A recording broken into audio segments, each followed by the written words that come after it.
Oke sobat YouTuber, di sini 5 dasar yang perlu kita pahami dari YouTube Studio dari aplikasi YouTube Studio ya, supaya kita memahami apa yang diinginkan oleh penonton channel YouTube kita, apa yang mereka cari di channel YouTube kita. Maka di sini akan kita bahas ke semuanya ya, biar kita mengerti apa yang diinginkan oleh penonton channel YouTube kita.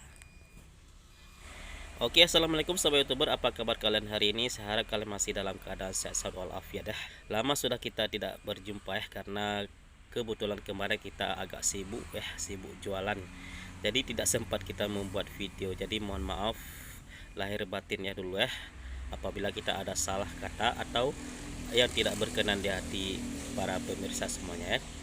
Oke sahabat YouTuber, di sini kita akan membahas 5 fungsi daripada aplikasi YouTube Studio yang perlu kita pahami. Karena kalau kita tidak memahami yang diinginkan oleh penonton channel YouTube kita, maka di sini kita susah mengembangkan channel YouTube kita.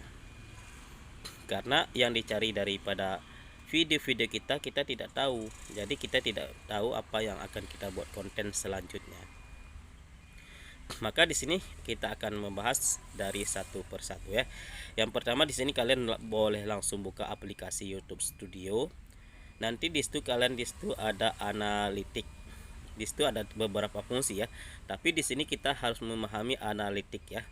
Kenapa kita harus memahami analitik? Karena memang di situ yang perlu kita pahami. Karena kalau di dashboard itu ringkasan ya. Nanti di situ muncul komentar pertama nanti ya, kemudian ada di lain-lain, kemudian ada lagi nanti di lain-lain, tapi di sini kita perlu di analitik.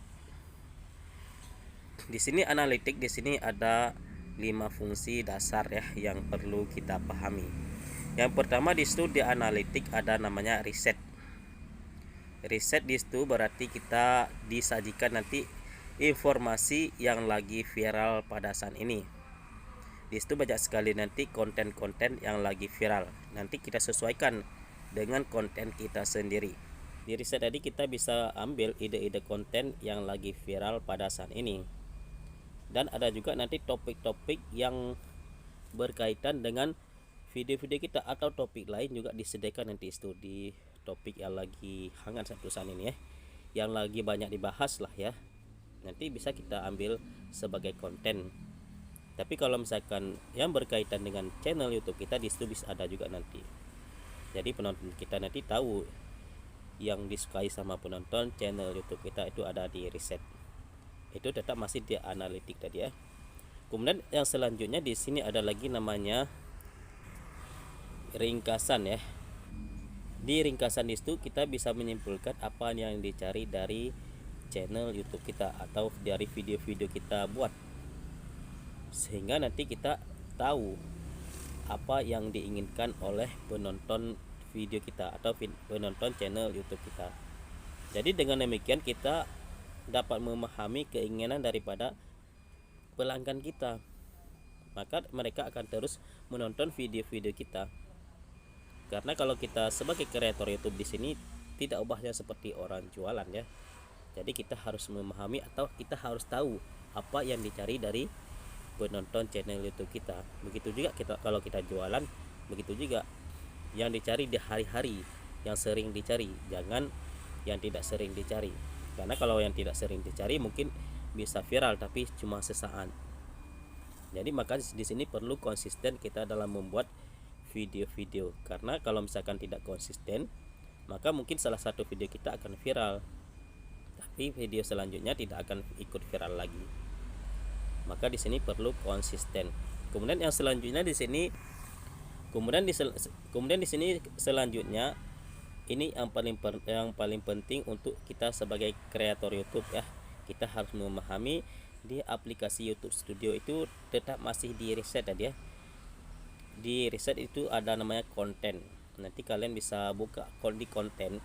Di situ nanti kita tahu dari mana penonton kita menemukan video kita. Kemudian di situ nanti ada dari playlist, ada dari penelusuran. Yang pertama di situ nanti kalian bisa digeser-geser lagi, nanti di konten di situ banyak sekali ya yang bisa kita pahami dari mana datang penonton, Kemudian apa yang dicari di situ ada banyak sekali ya. Kemudian penonton channel YouTube kita itu menonton video kita dari mana saja. Ada dari penelusuran, ada dari rekomendasi, kemudian ada lagi nanti dari playlist. Jadi di situ yang bagusnya kita mendapatkan penonton daripada yang pertama penelusuran, itu bagus ya. Kalau dari penelusuran berarti memang konten yang lagi viral pada saat ini, yang lagi banyak dicari, maka ditemukanlah video kita. Tapi kalau misalkan dari rekomendasi juga bagus, berarti video kita direkomendasikan di beranda channel orang, di beranda YouTube orang ya. Jadi begitu dibuka video-video orang akan nongol video kita. Itulah namanya rekomendasi, atau begitu orang menonton video lain maka video kita muncul di bawahnya, itulah rekomendasi video. Itu bagus juga. Nanti banyak sekali ya, dari playlist, kemudian dari eksternal bisa dari Google, dari Facebook, dan dari lain lagi. Apabila kita adalah membagikan ke Facebook, ke Instagram, atau ke WhatsApp ya kan, nanti muncul di studi konten ya. Kemudian di sini nanti di konten kita juga bisa tahu apa yang dicari dari video kita. Nanti di situ muncul berarti yang lagi dicari, misalkan kalau video kami yang banyak sekali dicari website penambah subscriber. Jadi kalau kita ingin membuat konten, jadi selalu harus berkaitan dengan website terus, itu akan viral video kita ya. Kalau video kalian nanti apa yang sering dicari di situ, kalian bisa rubah nanti dari 28 hari terakhir menjadi 7 hari terakhir, atau menjadi 24 jam di situ. Nanti apa ini nanti kita tahu apa yang dicari selama 24 jam. Jadi bisa kita buat konten-konten untuk penonton channel YouTube kita. Jadi banyak sekali ya fungsi daripada aplikasi YouTube Studio untuk kita manfaatkan untuk membuat ide-ide konten yang lagi viral pada saat ini. Itu yang paling penting berarti bagi seorang kreator YouTube di analitik ya. Di analitik ada riset, kemudian ada ringkasan, ada konten, kemudian ada lagi namanya nanti audien. Nanti di audien kita tahu usia penonton video-video kita. Kemudian nanti kita juga tahu asal penonton channel YouTube kita. Jadi nanti kita bisa mengerti dan bisa memahami apa yang harus kita buat konten. Kalau video kita rata-rata dari Indonesia ya, ada dari Malaysia, kemudian ada dari lain lagi dari Amerika, ada tapi yang paling banyak penonton channel YouTube kita ini dari Indonesia.